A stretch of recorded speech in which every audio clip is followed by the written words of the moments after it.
Weekend eyise oba olunaku lwaleero mu wiiki yonna tubadde tutunuulira ekigambo oba ekikuyiga ekiriko omutwe omunene ogugamba nti ekyamateeka mu biwandiiko eby'oluvannyuma. Musumba, nzikiriza nga ekigambo kino kyabadde kirungi nnyo okwongera okuyigako, naye ndowooza sooka otuwonge mu maaso ga Mukama waffe olw'ekigambo ekikulu kye tugenda okuyigako olunaku olwaleero. Mukama Katonda kitaffe, abaddu bo bannabbi n'abakuukuutivu abalala be tusomako mu Bayibuli, ebyawandiikibwa baabitwalanga nga kikulu, baabisomanga ne be bataawandiika bo bennyini ne babijuliza ne babikozesa okubuulira abantu b'ekiseera kyabwe n'okuteekateeka obulamu bwabwe olw'okuweereza Katonda. Mukama, naffe tuli mu mbeera zezimu, naye oluusi tugayaalirira ebyawandiikibwa bino.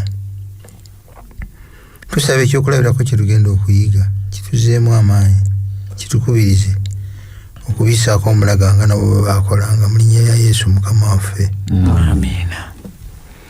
Tweyanziza nnyo taata, weebale nnyo, weebalire ddala. Ekyamateeka mu biwandiiko eby'oluvannyuma. Ekyamateeka mu biwandiiko eby'oluvannyuma. Bayibuli kye kitabo ekyogerwako. Ekimu ku byewuunyo bya Bayibuli nti yawandiikibwa mu myaka 1500 n'abantu b'enjawulo abawerako. Naye abawandiisi ba Bayibuli bano abatajja mu kiseera kyekimu bajulizaganya. Abajja oluvannyuma, abawandiisi ba Bayibuli ab'oluvannyuma bajuliza bannaabwe ne bakaatiriza bannaabwe bye baawandiika ne baayogera. Ekimu ku bibuuzo bye tulina okwanukula,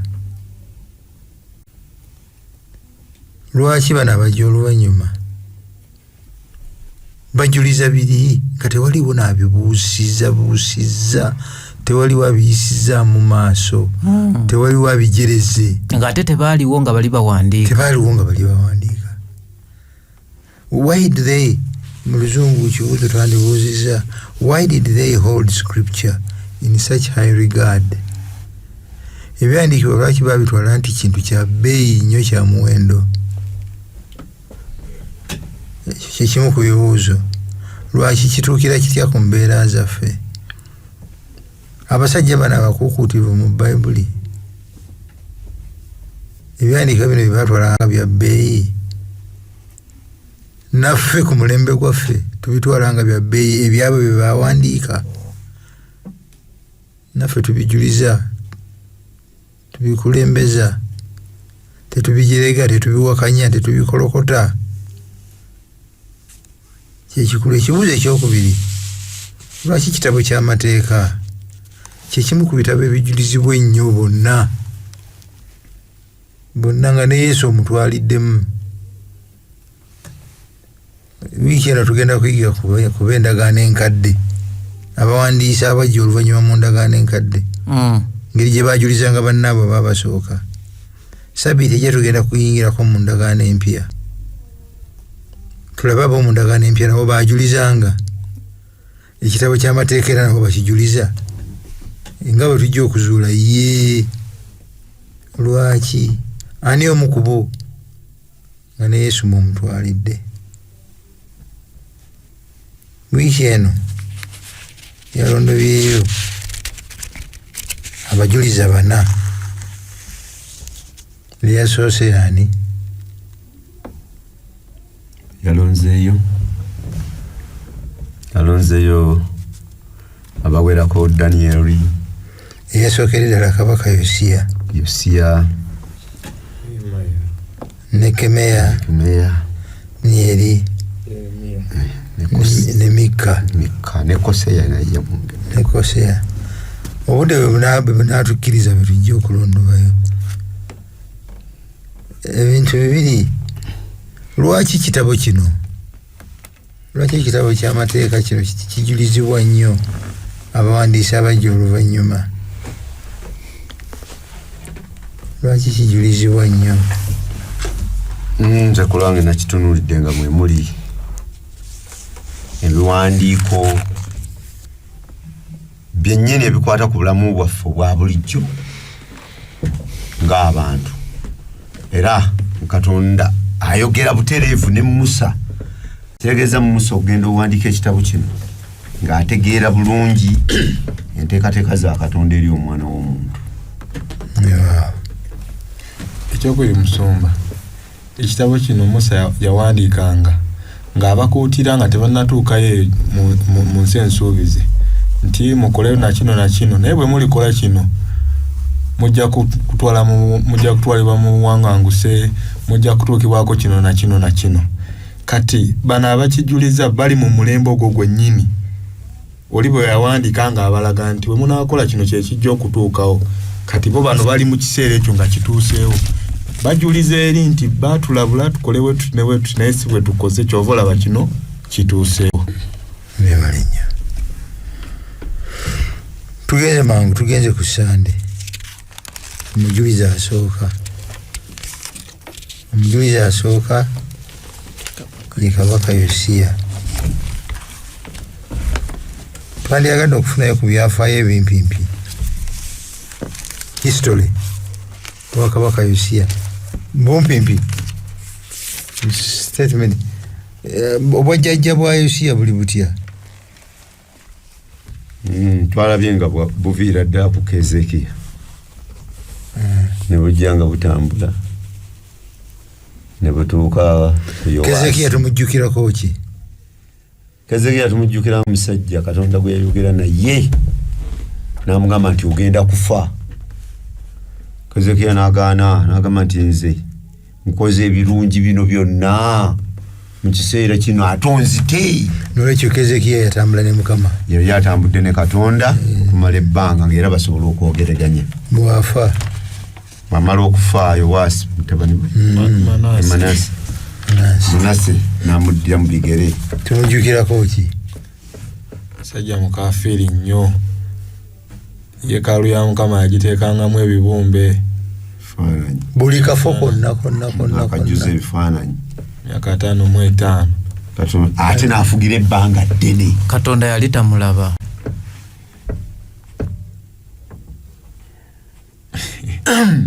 Nakyo kibuuzo. Kibuuzo kya Mukama ekyo. Katonda yali amulaba. Nanti Katonda n'amuleka Katonda kubanga ayina eddembe lye. Katonda naye bw'avaawo ani yamusikira? Mbu teriyo kabaka yakola bukafiiri na bubi na bugwagwa na busirusiru okwenkananga Manase. Bwafa abaana atera okufa neyenenya. Mukama n'amusonyiwa neyenenyeza ddala ate mu ngeri y'ekika ekyawaggulu. Kati Yowaasi n'alyoka adda mu Yowaasi n'adda mu kifo kye. N'akola atya? N'akola bubi ebyali ebibi mu maaso ga yafugayo emyaka 2 gyokka ne bamuggyako. Ani yaddawo? Ono gwe tusomako leero Yosiya. Tusomeko ennyiriri nga ziizo tulabe Bassekabaka ekyokubiri. Yosiya yali yakamala emyaka 8 bwe yafuukira kabaka wa Buyudaaya. N'afugira emyaka 31 mu Yerusaalemi. Nyina erinnya lye yali Yedida muwala wa Adaya we Bozuati. Yosiya n'akola ng'ebyo Mukama by'asiima n'aba n'empisa ng'ezzadde Dawudi jjajjaawe n'atakyukakyuka kudda eno n'eri. Ekibuuzo awo kijira.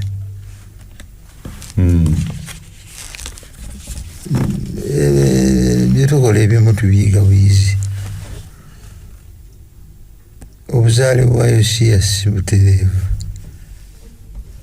Asise wa myaka 8 yabiyigirawo ekola obulungi. N'atambula ne Mukama nga jjajjaawe Dawudi we yakola. Yabiyigirawo. Nze ssebo nze ndowooza nti maama we yayinza okubanga yamuyambayambako naye n'ekirala kyetteeka okumanya ndi Katonda buli muntu yenna yamuwa amagezi ate n'amuwa n'okwesalirawo. Ayinza okubanga empisa zozoolaba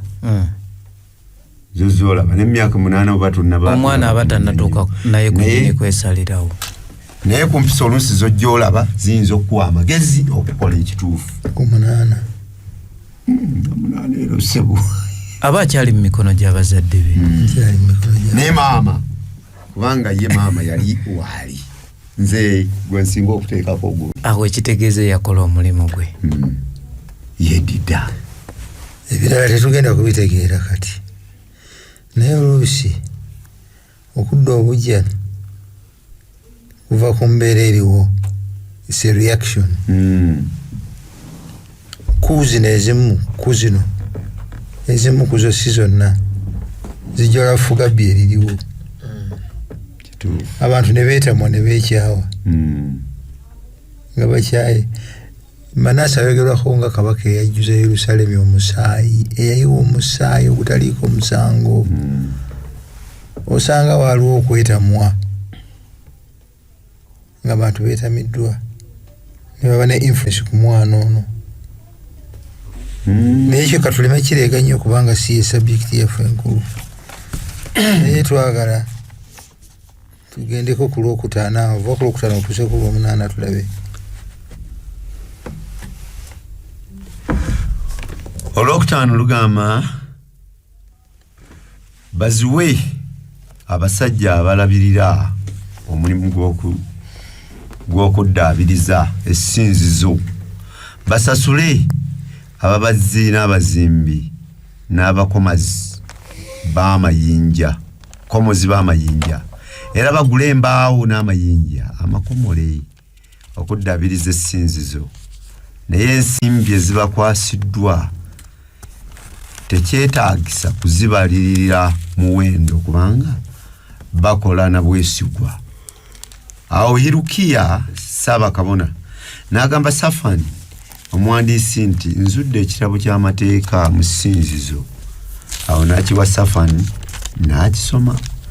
Safani omuwandiisi n'addayo eri kabaka n'amutegeeza nti abaweereza abo baggyeeyo ensimbi zonna esangiddwa mu ssinzizo ne bazikwasa abasajja abakola omulimu ogw'okuddaabiriza. Safani omuwandiisi n'agamba kabaka nti Kirukiya kabona ampadde ekitabo. Kisomera kabaka. Awo kabaka bwe yawulira ebigambo eby'omu kitabo ky'amateeka n'ayuza ebyambalo bye olw'okunakuwala. N'alagira Kirukiya kabona ne Akikamu mutabani wa Safani ne Akuboli mutabani wa Mikaaya ne Safani omuwandiisi ne Asaya omuweereza wa kabaka ow'oku lusegere n'abagamba nti mugende mubuuze Mukama ku lwange ne ku lw'abantu bonna mu Yudaaya ebifa ku bigambo eby'omu kitabo kino ekizuuliddwa. Mukama atusunguwalidde nnyo kubanga bajjajjaffe tebaagondera bigambo biri mu kitabo kino kyonna ebyatuwandiikibwa tubikole. Awo Kirukiya kabona ne Akikamu ne Akuboli ne Safani ne Asaya ne bagenda eri Kuluda omulanzi omukazi Mukasalumu mutabani wa Tikuva era muzzukulu wa Halukasi omukuumi w'etterekero ly'ebyambalo. Omukazi oyo yabeeranga mu kitundu ekipya ekya Yerusaalemi ne boogera naye ku nsonga eyo n'abagamba nti Mukama Katonda wa Isirayiri agamba nti omuntu abatumye gye ndi mumugambe nti Mukama agamba nti akabi konna akoogerwako mu kitabo kino kabaka wa Buyudaaya kyasomye nja kukatuusa ku kifo kino era ne kuba kibeeramu.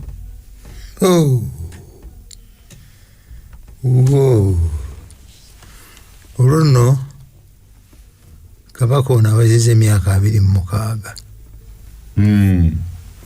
Lesoni yafunzizza ku nsaani ze kubanga tetujja kusobola kusoma ssuula zombiri eya 22 n'eya 23.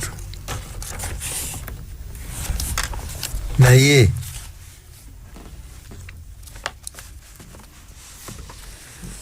konsaani ya kabaka yasooka yali ki ekyasooka okumubobya omutwe? Nsinzizo yeekaalu. N'agamba nti waliwo n'ebirabo bye nga basasulayo feeza naye omulala bye batwalayo, kale mugende mu bibale bikole omulimu gw'essinzizo likolebwe. Kaakati olw'obudde tetulina naye abatuwuliriza abatalina lesoni mujja kusoma Bassekabaka ekyokubiri essula eya 22 n'eya 23 mulabe omulimu ne konsaani ya kabaka ono bwe yali. Naye mujja kulaba nga omulimu gwe yakola gunyonyola obubi kabaka Manaase bwe yakola yeekaalu. Bateekamu Asherah poles ezi biri. Empagi za Asherah zino bazikolerangako bukaba okusinza ku Asherah zino nga basinzizaako mu bukaba. Bakazi bazina beetooloola omuti guno, abasajja nga bebakola ebikolobero ku bakazi bano mu kifo ekitukuvu nga muli mwezi biri. Bukatonda bonna ne katonda w'omuliro omuyita abaana be bawangayo esaddaaka nakyo yakiteeka mu kifo ekiki ekitukuvu. Oli abuuziza katonda ng'ali luddawa nga tamulaba. Katonda affe muzibu nnyo, yatuwedde emmere y'okwesalirawo. Ekifo kye yalagira kyennyini n'alagira Moses akitukuze akigire nakka n'ajja n'akitukuza. Ekifo Sulemaani kye yazimba omusajja ono kye yateekamu bino. Konsaani ya kabaka esooka yakulongoosa ki yeekaalu nga tanaba na kuzuula kitabo naye mukuba akafaananyi ebya Katonda si bizibu. Ekitabo kino kyawona kitya olubabu lwa Manaase? Tewayinza kukitegeera ngeri gye kyawonamu, naye mu bulamu obwa bulijjo ekibi ekimala okuyingira ebintu bya Katonda bitwalibwa bisuulibwa ne bifuuka ebitalina mugaso. Yeremiya yabyokya nabbi mu kisa kya Yeremiya yabyokyanga n'okubyamika naye Mukama n'akiwonya ne kisigalamu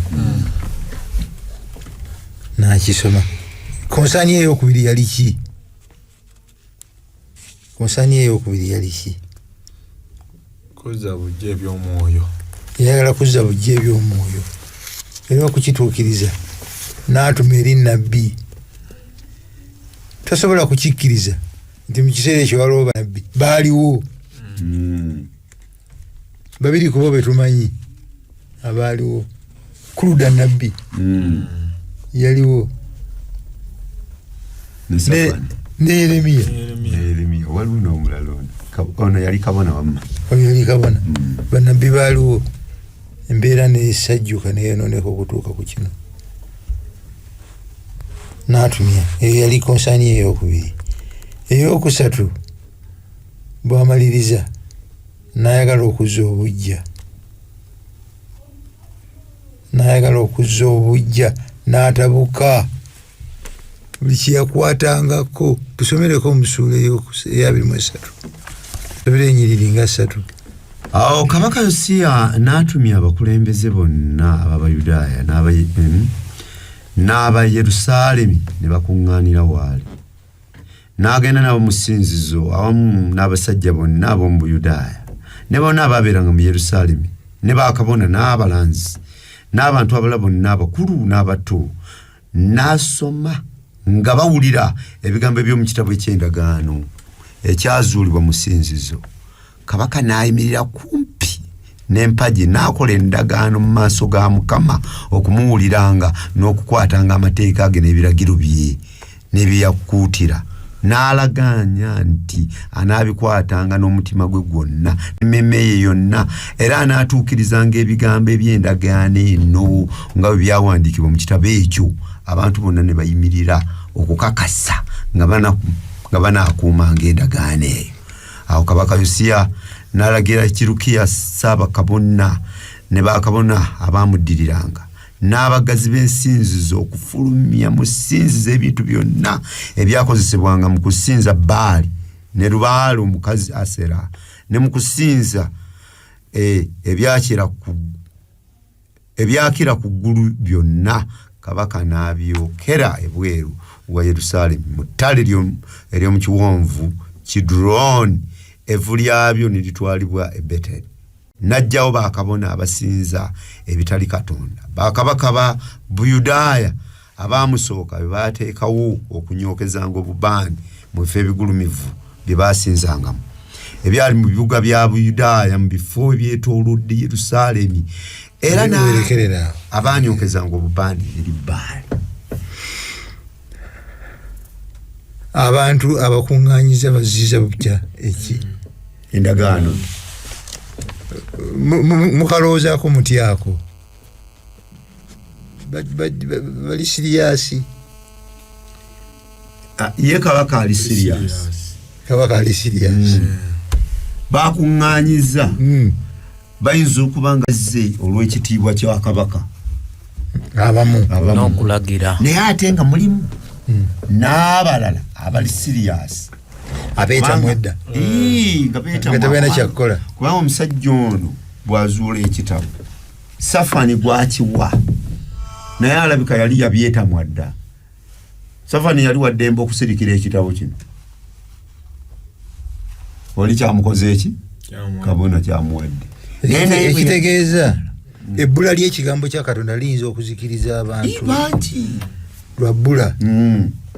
Kyetuva tuba n'obuvunaanyizibwa okukisaasaanya butereevu eriyo abantu ba Katonda ddala abaali bagoberera ebyobuboofu bino lwa butamanya kituufu butamanya n'abigwako ekiyiifuyifu. Kakati mu bumpimpi okumanya yatabuka ebintu bino yabizikiriza ebiri mu Yuda byonna n'abimalawo. N'ava mu Yuda n'ayambulika ne Biyasheba mu Isirayiri. Mujjukire Isirayiri baali babatwaladde emyaka nga 6 nga babatwaladde mu bunyage, naye n'abirumbayo byonna ebyaliyo naye n'ayabagatta ku reformation eno. Ekibuzo kikino, kiki Yosiya kye yasoma ekyamutiisa ne kimuwaliza okukola enkyukakyuka kasigu zino? Ki ekyamutiisa ennyo?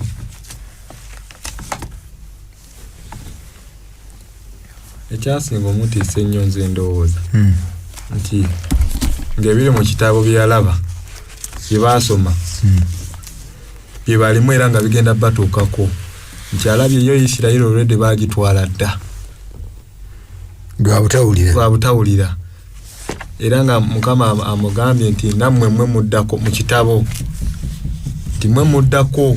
Tusomeyo ekyamateeka 10:12 okutuusa 15.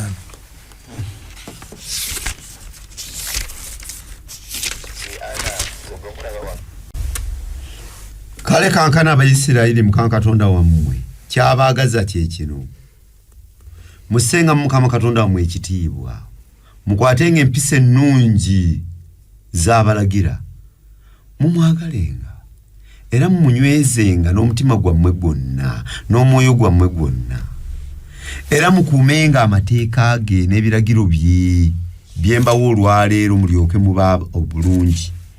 Eggulu lyonna gye likoma okutumbiira bya Mukama Katonda wammwe, era n'ensi ye n'ebigirimu byonna.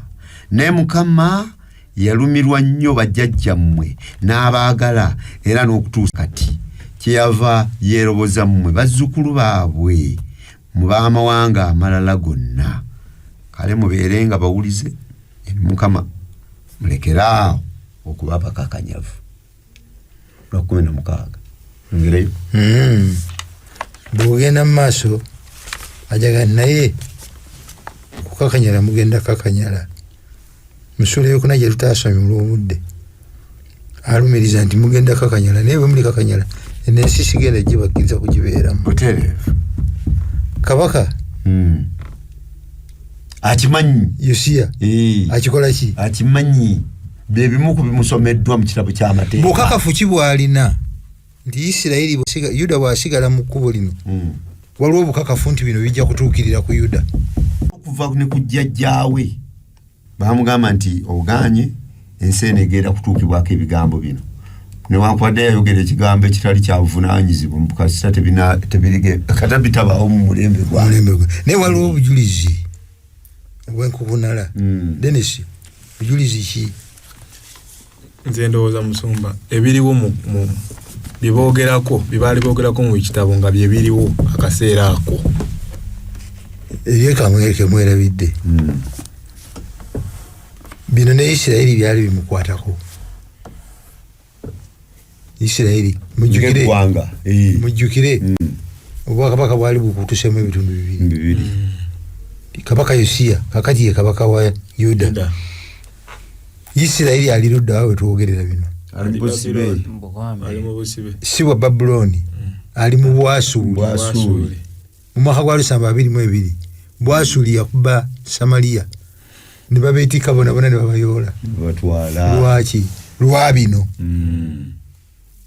kasokere bagenda myaka 6 ono atunulidde ebibaddewo jjajjaawe Manase byakoze kitaawe Yowasi byakoze ne kakati bwe tukyakola ki bemukyatambuliramu we are in trouble tuli mu buzibu naffe bagenda tukola ki kutukola ekintu ekimu kyamutiisa ekibuzo we mbuuliza Yosiya senga abaddewo ku mulembe gwaffe waliwo ebyawandiikibwa nga Yosiya amaze okubeerawo waliwo ebyawandiikibwa waliwo obunabbi obulala obwalagulwa mu biseera byaffe akati Yosiya ye Teddy Wilson waffe oba ye Kajoba waffe njagala asome Danieri essula ey'omwenda ey'omunaana asome obugere asomeko ku Yokaana mu kubikkulirwa anaasanga ki era anaabyanukula atya anti obwo bwonna obubaka bulaga ekiseera kye tulimu kiseera okusinziira ku bubaka obwo kiseera ki kye tulimu kyajja okuzuula nga Yosiya bwe yamanya ekiseera kye balimu kiseera ki kye tulimu kyankomerero kyakudda kwa Kristo mulundi gwakubiri kati wamala okukizuula nga kabaka Yosiya bwe yakizuula alina kyateekwa okukola kwe kuzza ekkanisa obujja naye ekyakabi nti olwaleero singa agamba kuzza kkanisa bujja esobola okudda obujja kiki ekiremesa ffe tubadde ki endowooza zaffe zirowooza nti obudde bukyali nnyo nze zumba ndowooza wamala okisoma bwati abeeranga kabaka Yosiya n'abeera troubled neeraliikirira naye wamala okweraliikirira n'atubuulirako nti kiri bwe kine bwe kiti neffe baabulirako ne tuga bituufu naye nga twaguba dda yembeera mwe tutambulira tuli seefu twakona munsonyiwe this is a very serious issue mumanyi obunabbi obusembayo mu Bayibuli bwe bwaggwerako obunabbi bw'ebiseera 184 gy'emyaka emeka egiyise emyaka nga 17 n'okusoba ekikoze eki egyakayitawo kakati bwe tuba tulinda ki tuli mu kiseera kya kisa Yesu yagamba nti kiki ekisigadde temulimanya kiseera newankubadde olunaku naye awiaweya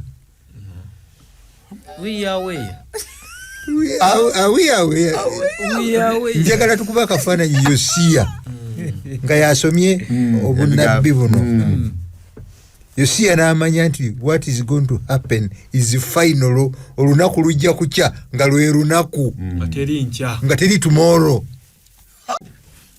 nga either ogende bulamu butagwawo oba ozikiride emirembe naki n'emirembe. Ye mu kulaba kwe kyamanyi kyokka kyekisigaddeyo. Question is it true?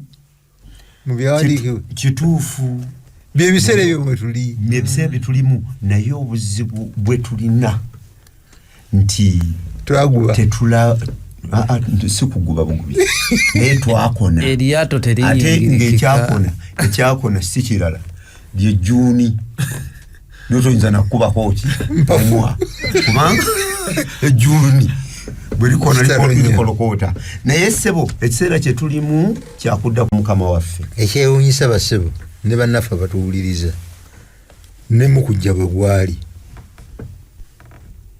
abasajja baava ebuvanjuba ne bajja nga bagoberera emunyenye, naye nga mu kusuubira kwabwe basuubira nti bwe banaatuuka e Yerusaalemi banaasanga ki? Banaasangayo abalinzi bandi ejaguzo nga bakimanyi bategedde ekibi ekiri ewaabwe. Bagenda okutuuka wano teri kaliyo babuuza kabaka yazaalirwa ludda bampe na kabaka mubuuze nabbi gundi mubuuze kabona asinga obukulu mubuuze gundi nga bona tukuli amanyi ntuuke wa kabaka Kerode muno muli abasajja abazze babuuza kabaka wanaza batuuke wa kabaka babuuza nti munyenye temwagirabye mmwe emunyenye temwagirabye kawungezi wekatokatoka nti yeeno tetwagiddeko okuva ewaffe nga teri n'ogu kyokka nga ekituufu bakimanyi. Kabaka Kerode agenda okuyita abakulu akubabuuza kabaka agenda kuzaalibwa nti yeru Beselehemu ekyebuyudaaya. Ate kino kyekiseera bakimanyi nekyalizaalibwa bakimanyiyo. Abasajja bano kabaka n'abawa buki obubaka n'abalagira n'okubalagira gye baba bagenda ne bafuluma ebweru emunyenye n'esimbula nabo ne basimbula n'ebulayo n'ogu kyekisinga obubi ekyo agenda nga abagobererako kyokka mujjudde bakabona ne bannabbi. Essaawa gye tulimu mugambi twakona twaguba nti baliba bali abanywa bawayira kabaka oyo tumuvuddeko tugenze ku Mande njagala ogiddemu ogitusomere woosomyemu Mande kyamateeka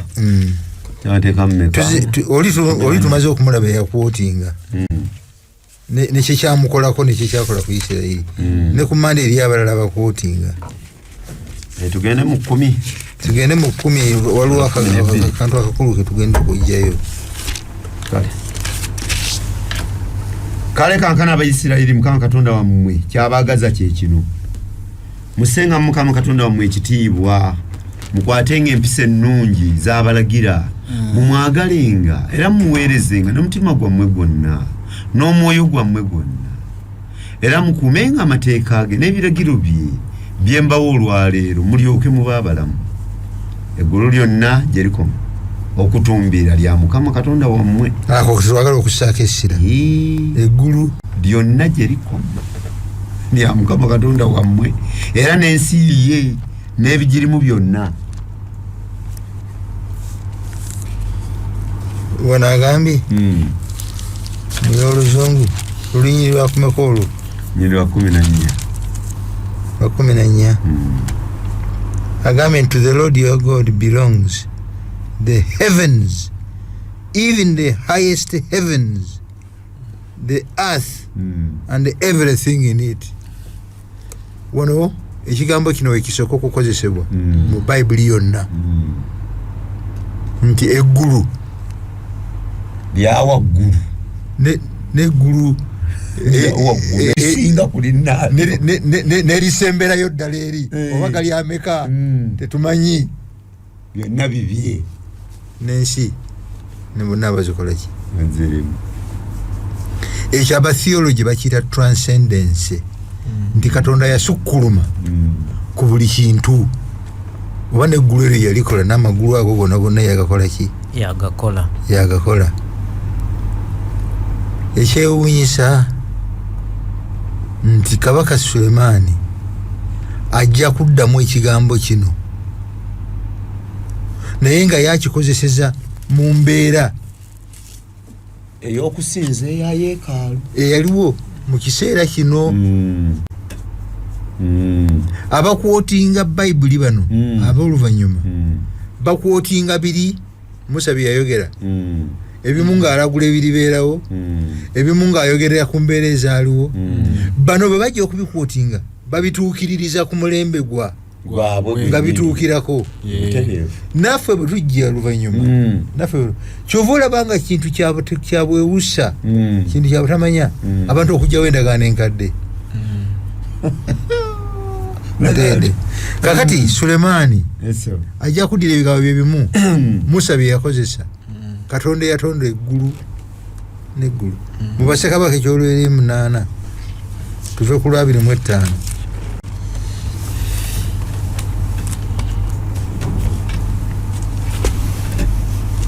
Bassekabaka ekyolubeerero ly'essula ya 8 olunyiriri olwa 25 agamba olwa 25 agambye nti kale kankano Mukama Katonda wa Isirayiri kuuma kye wasuubiza omuweerezaawo kitange Dawudi bw'agamba nti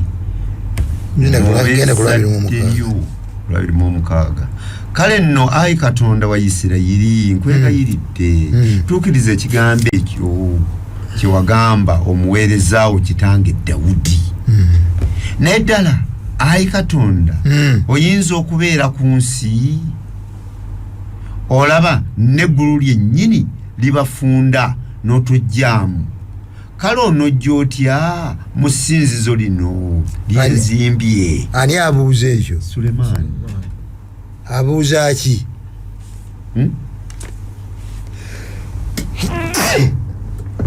what is his concern atunuulira bugulumivu bunene buwanvu obwa Katonda n'atunuulira nekyazimbye nga butaliimu kyava abuuza nti olaba liri eggulu eddene eddungi eryazimbibwa obulungi eririmu amagulu nga 3 lyotajjaamu olwo bino byenzimbye n'embaawo baawo ne buzaabuzaabu n'obufeeza mwonojja n'akatebe ke bayita kakaporeeti ekutuula bakateekanga waggulu w'essanduuko ey'amateeka era ne bateekayo kakerubi kambaawo neno ne bateekayo kakerubi bwanakuwa gyatuula eruddawo kyokka ne mu ggulu heaven of heavens ekyo yakikoppa ku Musa tajaayo muno mwalijja ekyokuddamu kiri kiki yajja n'akatuulako ekitegeeza eggulu ttono nnyo naye waliwo lesoni gye tuyiga mujimbi lesoni gyesooka okuyiga yeeno nti Sulemaani alaba nga byakoze si bye bisembayo okuba ebyawaggulu kuba Katonda yenna nnyini byonna ate w'amaanyi okusinga nga ye bw'akola ki bw'alowooza eyo lesoni nze gyensooka okuyirigamu endala nze gyendamu Musumba ti Katonda mu bugulumivu bwe yekakkanya n'atuuka ku levo zaffe bwe tutegeere mu levo zaffe Musa gundi bw'aba ayagala okuzimba yeekaalu Dawudi n'agenda agamba Nabbi Samwiri genda ogambe Mukama njagala omuzimbira watukuvu mujje mu buweema buno Omukama nti nedda mikono gyo giriko omusaayi si kye yasooka yamugaa nti emyaka gyonna gye namala ne Isirayiri nga ntuula mu kaweema ka bigoye wawulira eggulu gundi yanemokola yekalu yanemokola nali ekibuuzo kikino oyo abeera mu ggulu liri eggulu liri mbutajaamu ekimuleetera okwekakaatika ku kabaawo kano n'atuula kuno n'ekitiibwa kye kiki mukwano bakwagala ntabagana ye n'abantu be munkolere ekifo ekitukuvu mbeere wakati mmwe watufo teryakitegeera oba tunoonyako ki teryakimanyi mukwano oba mukwano gwa nnabaki tusomere akamulesoni ako akasembayo wansi ddala ku mande esiŋŋaana obutangaavu nekemeya katonda ye mutonzi si ow'ensi yokka naye ow'eggulu eryawaggulu n'okulowooza nti katonda ono y'omu ye yagenda ku musaalaba lwaki okusinza kwe kwanukula lwaki okusinza kwe lwaki okusinza kwe kwanukulidde ddala eri katonda olw'ekyo kye yatukolera ekibuuzo kyabuuza mu Luganda tekyavaayo bulungi wano abuuza ndi katonda yatonda eggulu n'ensi n'eggulu liri akola ki ku musaalaba eggulugoosa ate wamma yakabuuza bulungi akola ki ku musaalaba eggulugoosa oyo yakola ebiri asobola okugyawo ekibi nekitaddamu kubeerawo kikyakola ku musaalaba eggulugoosa mukwano ayina pawa eteyogerekeka ayina obuyinza obutayogerekeka akola ki ku musaalaba eggulugoosa n'alaajanira okwo kitange kiki ekikundeseza omuntu alisubwa eggulu ekimu ku biruma Yosiya ebintu bino bigenda kubatuukako babatwale mu bunyage babakuba obuyinike question is who needs it what for lwaki mbukubanga twajemedde katonda mu kifo ky'okusinza oli ne tuteekawo obuddole what for musuba omuti amasafu gano gonna n'ono yakola eggulu liri eddene jatajja omuntu alisubwa eggulu atuwuliriza yenenyanga yekka Yeremiya ekyamateeka mu Yeremiya ekyamateeka mu Yeremiya kyabadde kyangu nnyo tujja kikoonako obukoonyi tugende kyabadde mu kyamateeka essuula 4 olunyolo 23 tusa ku 29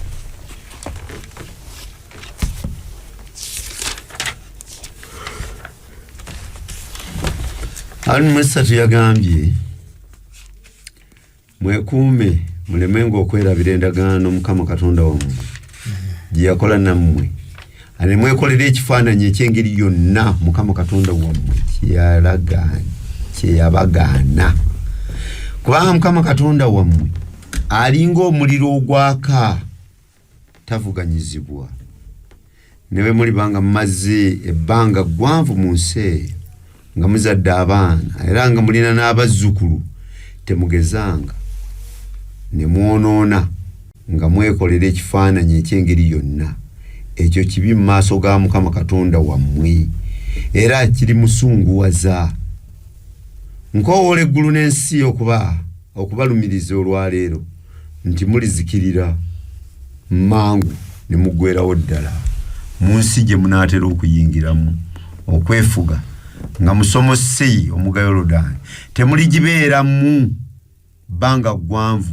naye mulizikirira ne muggweerawo ddala ŋŋambye okukoma kwa 2 Yeremiya ebigambo bino byogerwa mu kitabo ky'amateeka nze kyenayizeemu ekisooka Mukama talina favoritism talya nguzi bw'oba obisoma bino n'omala obigaba nga naawe tobituukiriza bw'oteyibaala nti gwali kuttira ku liiso Yeremiya yaliwo mu kiseera kya kabaka ki Yosiya.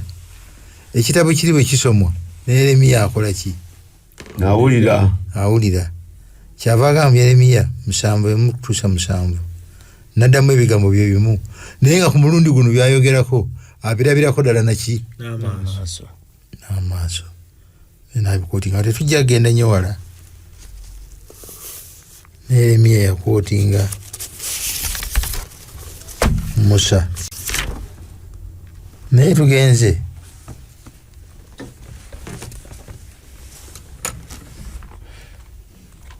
ku mulala abakootinga Musa.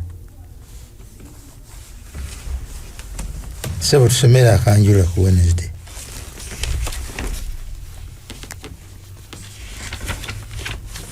Wednesday yagambye kiki Mukama kyatwagaza. Bingi nnyo ku biwandiiko by'abannabbi byalingamu kukowoolwa eri obwesigwa. Ate nno si bwesigwa kyokka ng'ekyawamu wabula mu ngeri esongera ddala ku bwesigwa eri obuvunaanyizibwa bwabwe obw'endagaano eyaddamu okukakasibwa amangu nga banaatera okuyingira ensi eyo. Kino kyekyo ekitabo ky'amateeka kye kyajjayo okuddamu okukakasibwa ku ndagaano ya Katonda ne Isirayiri gye baakola luli. Kino kyajjayo oluvannyuma lw'emyaka 4 Mukama Katonda n'atuukiriza ekitundu ekikye nabano nga basuubirwa ddala. Naye ku mulundi guno Mikka n'anokolayo ebigambo Musa bye yayogera mu ssuula ey'ekkumi. Mu ssuula ey'ekkumi olunyiriri lw'ekkumi n'ebbiri twasomye nga Musa abuuza Mukama Katonda abaagaza ki? Okuggyako okwagala Mukama Katonda amwe. Basalidde kiki? Mikka n'akikootinga. Tumusomeyo. Mikka essuula 6 olunyiriri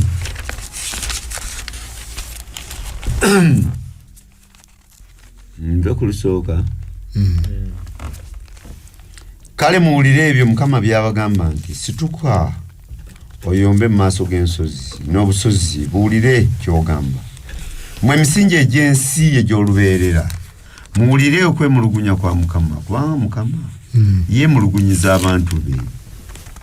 Eyeemulugunyiza abantu be ajja kulumiriza Isirayiri. Mukama agamba nti mmwe abantu bange kiki kye mbakoze? Kiki kye mbakalubiriddemu? Munsiremu. Abuuza ekyo yani eyakola ki? Nyini ki?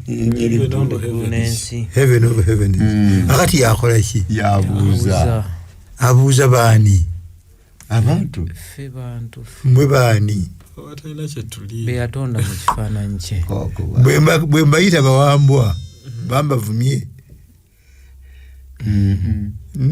Embwa nno kale kweboggola. Ng'ate abuuza bawambwa. Si kapuusi.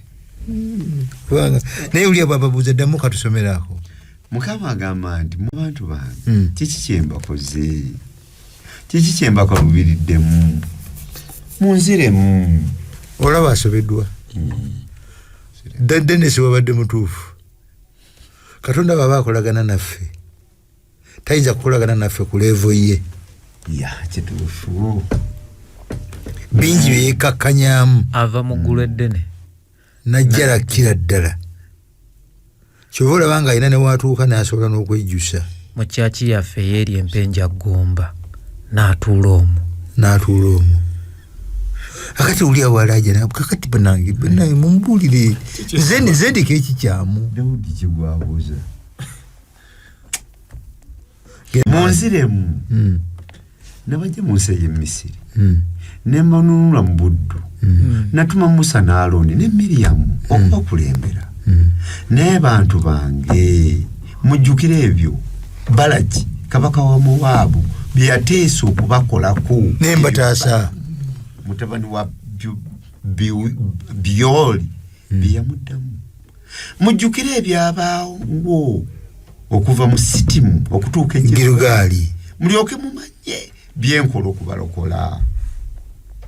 kiki kyenaleetera ndowooza yawe genda mu maaso kiki kyenaleetera Mukama Katonda w'omuggulu nga nzija okuvuunama mu maaso ge namuleetera nnyana ezaakamala omwaka ogumu nziweeyo zibeere ekitambiro zayagala Mukama anaasiima endiga za sseddume 10,000 oba omuzigo ogukulukuta ng'emigga omwana wange omuggulanda gwe mba mpaayo olw'ebibi byange Mukama atuwulidde birungi ekirungi kyayagala Mukama tatwagaza kirala wabula okukola ng'ebituufu n'okubanga ab'ekisa era n'okumusinzanga Katonda waffe nga tuli n'okusinzanga Katonda waffe nga tuli beetowaaze.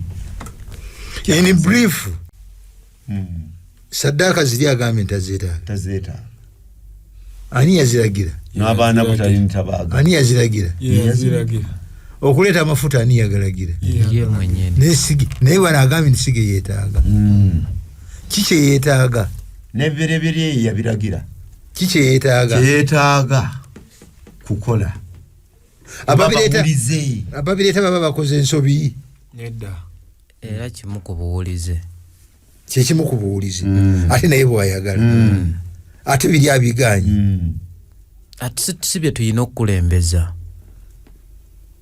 tukulembeze eki otyo sokolide otyo tukulembeze eki buwulize gyali bwe tuleeta endiga 10,000 tuba tuwulidde nnyo awulidde yaleeta endiga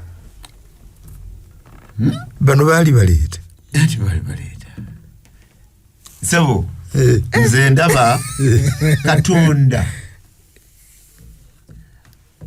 ng'ebirala byonna tebinnajja ng'endiga zo n'ababereberye bo nga tebannajja waliwo enkolagano gy'oteeka okusooka okukolagana naye yegamba etya Denesi yegamba nti yagalanga Mukama Katondawo n'omutima gwo gwonna n'amagezi go gonna neyagalanga buli lwanaawo nga bwe weeyagala awo nno lwokolera endiga biri bijja automatically kaakati eriyo ababireeta nga tebamwagala n'omutima gwabwe gwonna bwe tukola abo bakola ekyo baba bali muki bakola ki ekyo ba tebamulabawo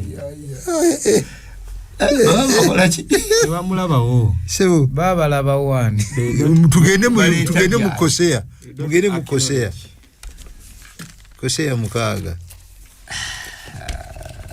oba Amosi 5:24 nako tukasomeyo tulina eddakiika 16 Koseya 6 esula olya 6 olunyiriri tusokemu Amosi soka Amosi mmeka Amosi 5:24 agamba bw'ati naye muleke obwenkanya bukulukutte ng'amazzi n'obutuukirivu bube ng'omugga ogujjula ne gubooga. Bakati genda mu Koseya 6 luliwedde mululuwedde obudde batuwadde essaawa Koseya 6 tutandike n'abakumeka Koseya 6 3 olwokusatu lugamba tufube okumanya Mukama ajja kujja gye tuli awatali kubuusabuusa ng'olunaku bwe lukya era ng'enkuba esooka mu mwaka bwefukirira etta. Naye Mukama agamba nti Isirayiri ne Buyudaaya n'abakola ntya mmwe kubanga okwagala kwe munjagalamu kuggwaawo mangu ng'olufu olw'okumakya era ng'omusulo oguggwaawo nga bukyali nkya. ekyo kituufu kyali kibaddewo kodi nga basomereko wano agamba what can I do with you Ephraim, what can I do with you Judah, your love is like the morning mist. Omukwano gwa mugumwine gyendi gulinga olufu olw'okumakya nga kasana kavaayo bwe kati like the early dew that disappears. kyali kibadde olwo baali bagumulazeeko ogw'ekimemetero abasomosezza omugga ennyanja emyufu ne bayinza ne bamusinza ne waliwo akayitawo bbanga tono nti eri tubadde tulya bujju tulya ku nnyama eno tetugiraba kakati tufeyogera mu maaso agamba olwokuna ne mugama agamba nti interesting okwagala kwafe akumanyi obalaba Yesu mu Yohana 2:24 bwe bajja gyali ne baga nti ffe tukukkiriza nnyo mbu Yesu n'atabeewa Yesu n'atabeewa kubanga yamanya ekiri mu muntu ekiri mu mitima gyabwe kiri mu mitima gye baali emmere ne bakuta ebyamagero ne bagira bwe bamufaatafaatanga nga tali nga ffe mujja ne mutufaatafaata musumba saabalabirizi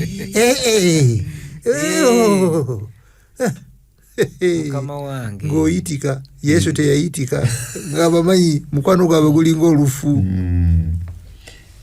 nti munjagala okuba mwali mukuta kakati olwokuna naye Mukama agamba nti Isirayiri ne Buyudaaya n'abakola ntya mmwe kubanga okwagala kwe munjagalamu kuggwawo mangu ng'olufu olw'okumakya era ng'omusulo oguggwawo nga bukyali nkya kyenavanga ntuma abalanzi bange gye muli n'obubaka obalumiriza omusango era okubazikiriza kyembaagaza nkimanyidde kimanyiddwa bulungi njagala kisa so si kitambiro n'okumanya Katonda kusinga ebitone ebyokebwa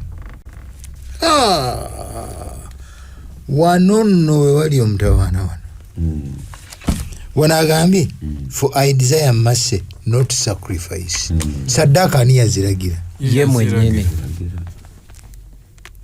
naye bw'omuteekerawo ebibiri saddaaka n'ekisa n'alonda ekisa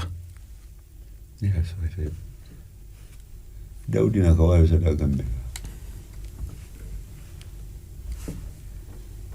kasogedde ngambaawo ye ne saddaaka gye mpaayo endiga z'ennunda male nzikwate nziweeyo eri Katonda nzirinako buyinza ky'obuzikuza mula preferensi ze byayagala agambye nti bwabeerawo ebibiri ono akoze ekisa n'ayisa bulungi bannamawanga ne bannamwandu ne bamulekwa n'oli aleese zisaddaaka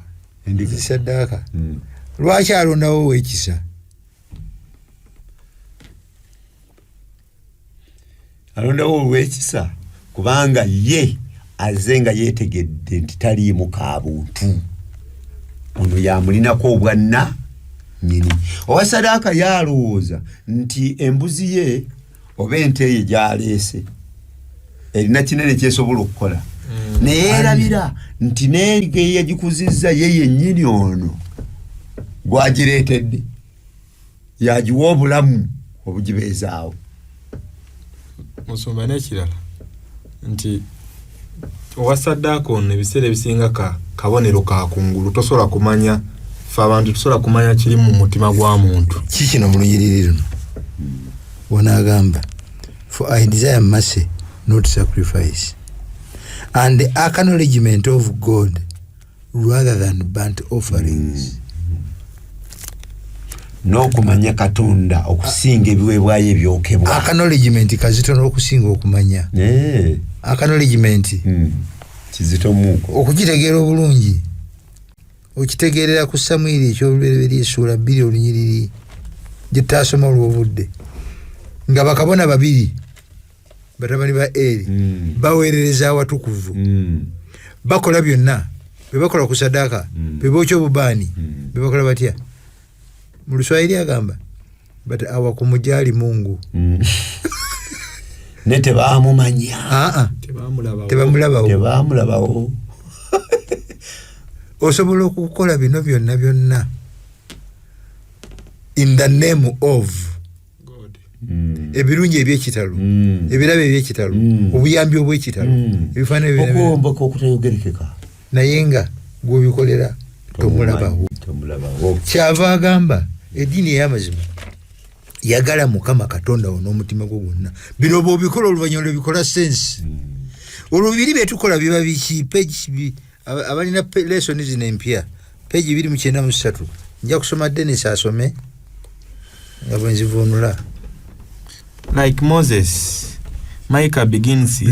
Negundi ujja kunzivu oli muvunuzi mulungi nnyo kuteesa. Like Joseph. Moses. Like Moses, Micah begins his speech with the same appealing question. What does the Lord require of you? But this question represents one of the most crucial concerns about religion. Soko komao. Kibuuzo Musa kye yabuuza. Mukama Katonda abaagaza ki? Mikka n'akiddamu. Mukama Katonda abaagaza ki? Koseya n'akiddamu. Mukama Katonda abaagaza ki? Naffe singa okibuuziza omukristaayo wa bulijjo n'omuga nti wange Mukama Katonda akwagaza ki? Akati mu audience yange ffe bakristaayo bange ngambuuza Mukama Katonda naye ddala mubutuufu Mukama Katonda atwagaza ki? Njagala muddemu sincerely mu answer zaffe zetutera okuddamu kuteesa mpaayo emu. Mukama Katonda akwagaza ki? Kumwagala. Olidde enguzi nga abakristaayo wetuddamu kumasabbiiti kumusinza kusinza ku sabbiiti kuwaayo ebitundu eby'ekkumi n'ebirabo amateeka 10 kukwata amateeka gonna nga bale Christian. Ekibuuzo kikino ebyo byonna byemuzeemu bikyamu Bituufu. si bituufu naye ansa zaawa mukuddamu ekibuuzo kino yenga ye ziteekawa ebyo mu bimuyisa ebituufu. yagambye soma njagala kira soma vunula kuteesa. Ekibuuzo kibadde, how can humans approach God and respond to his expectations? The traditional answer will be sacrifices, precious offerings, good works for God. So katuvunula ako Sebuddamu mpola nga bwe tuvunula. How can humans approach God and respond to his expectations? Abantu batuuka batya eri Katonda ne baddamu ebiruubirirwa bya Katonda. Katonda alina byaluubirira abantu byasuubira mu bantu byasuubira abantu babituukiriza batya abantu nabo balina bye basuubira nti Katonda byayagala bye bamusuubirira asuubira birala nabo bamusuubirira biki birala. Kati kwebyo byasuubira bye batugambye wano sacrifices ffe bye tusuubira nti byayagala ebiweebwayo sacrifices, precious offerings, ebitundu by'ekkumi n'ebirabo, good works for God, ebikolwa ebirungi. Micah's answer, just as Moses, is not in the offering of such external gifts from the worshipper to God. Okuddamu kwa answer kwa Mika ate tekuli ku ebyo abantu bye basuubira okuwaayo eri Katonda. But to do justice and to love kindness towards humans in need. Naye okukola obwenkanya, okwagala ekirala ekisa eri abantu abali mu bwetaavu. N'okufaayo eri abali mu bwetaavu. Njagala omusomera ka Mika is not saying. Mika is not saying that sacrifice and offerings are wrong. Mika tagamba mbu okuwaayo ebiweebwayo ne saddaaka nti bikyamu. But that all religious acts without the proper relationship with God and one's neighbor are worthless. Awo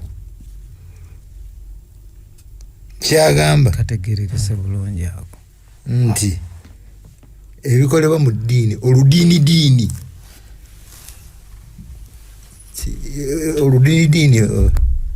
ebikola ebyoludiini nga tebisoose kuwa Katonda kifo kye mu bulamu bwo nga tebisoose kuwa muliraanwawo kifo kituufu mu bulamu bwo bino byokola byonna ebisigaddewo oludiini worthless tebirina mugaso ye yabiragira y'omu yatayagala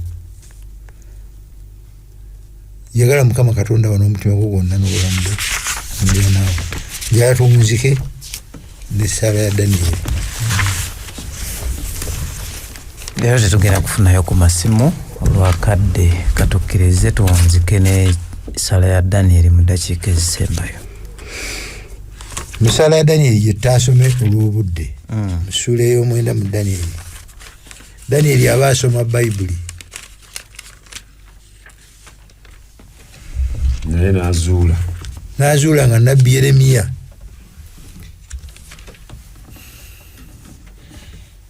ekiseera kye yalagula Isirayiri kyegenda okumala mu bunyage e Babuloni kyali kisemberedde kya myaka emeka nga giweddeko bwe gigwako Yeremiya Katonda yasuubiza nti agenda bakola ki kubazaayo. Danieri agenda okulaba nga Yeremiya ebintu bino yabijja mu kitabo kyaki ekyamateeka n'ajuliza ekitabo ky'amateeka yakijuliza emirundi ebiri Danieri 9:11 ne 13 naga nti nga bwe kyawandiikibwa mu kitabo ky'amateeka nti ffe bwe tulijemera Mukama agenda kututwala mu buki era bwe buno naye obunyage bututuuseeko. Mukama Katonda saasira sonyiwa ebyonono byaffe tukwegayiridde twayonoona ffena twagira n'alaajana n'asaba naye bwe yabadde ng'ajuliza n'agamba eri nti naye bwe munaagondanga ako ke kasembayo naye lesoni kye yasinze okugjayo naga nti ekifo kye ekitukuvu kyewalonda okusinzizaamu erinnya lyo kakati kifuuse kivume eri abamawanga. Omuwandiisi wa lesoni naga nti olaba nga kyannaku abantu abaali ab'okugamba nti abantu bano nga bagezi nga balina Katonda abali okumpi balina nebirala kakati weewuunye abantu be bamu be batunulira ebiriwo ne bagamba nti ekivume. Ekyokubiri kye twayize wano kyabadde ki? Mu kusaba kwa Danieri kiki kye tutalabyemu ekitera okubeera mu ssaala z'abamu? yakweyagaliza. Nze kye nalabye mu ssaala ya Danieri nalabye nga Danieri nakubadde yali mutukuvu naye yeegatta mu lubu lw'aboono. Ekyo kimu. Ekyokubiri temwabaddemu lwakiffe oba lwakinze lwakiffe tuli mu bunyage. Yakkiriza nti ddala kituufu baayisa bubi Katonda era ne batwalibwa. Yakijjawa webale nnyo ekijja mu bigambo bye yasoma mu kitabo ekyaki n'olwekyo Danieri akimanyi bulungi lwaki bali mu mbeera gye balimu. Mu kifo ky'okukalanga Katonda n'atandika okumubuuza lwakinze yenenya bwenenya ebibi bye n'ebyabajjajjabe n'ebyabantu be lwaki? Kubanga amanyi ekyabatuusa mbeera eno. Tuyigamu ki? Ffe abamubuuza nti lwakinze tuyigawo kyawo. Dennis oyigawo ekisooka nti ebiseera ebisinga tuba tumanyi lwaki tulimu eyo embeera. Tuba tumanyi tuba tumanyi bwe tujja ku programu wano byetumanyi tubyogera tubawaako birala. Kasoko kamaleyo nti ebiseera ebisinga embeera gye tubeeramu tetujja kukubulira nti oba nayenda embeera neetuuka bweti, ebyo sibyogera. Sijja kukubulira nti obufumbo bwe ndimu bukyamu ndi mukyala wa kusatu wa kubiri sijja kubuulira nti nanyang'anya sente ku mulimu ekyavaamu bino nenja kugamba bugambi nti kale emirimu egyange gyonna gyenkolako gyegifa kale omwami najagira bwati ekyo gwokirese sinze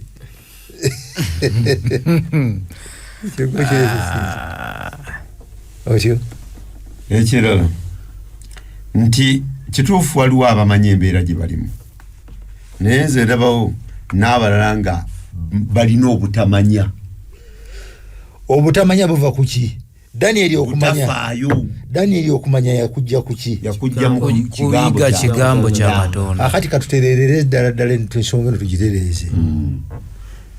Nyinza obutamanya lwaki ndi mu mbeera eno ng'omukadde bw'ogambye lwa butamanya kubanga simanyi Bayibuli kyeyogera ku mbeera yange eno.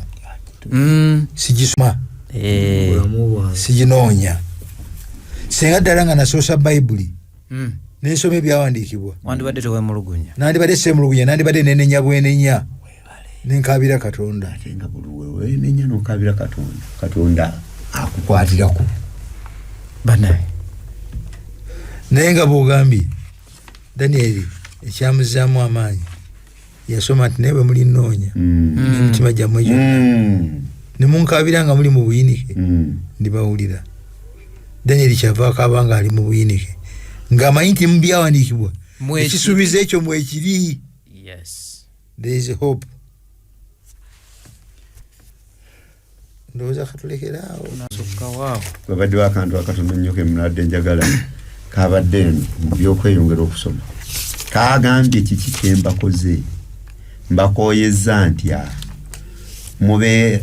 mu mbeera ez'obutali bwenkanya abantu abamu bakooye okukola obulungi. Ekiseera kye tulimu kyenyi bakooye okukola obulungi baagala kukola bubi. Abantu ne mu makanisa mwebali naye nga bali mu buki bubeezi. Ensi egenze wala abantu baagala nnyo okukola obubi ate ne tuwagira abo naye tetuwunzise. Okuwunzika kugamba bano abakwotinga Bayibuli, why did they hold scripture in such high regard? Daniel asinziira ku ki okutwala ebigambo bya Nabbi Musa ne bya Yeremiya nga bituufu bya mazima? Asinziira ku ki? Nze mmanyi nti asinziira ku Katonda oyo gw'amanyi ow'amazima eyamutonda era gwatwala nga ye kyekyokudamu ki yalungamya biri ate naye yamukola ki?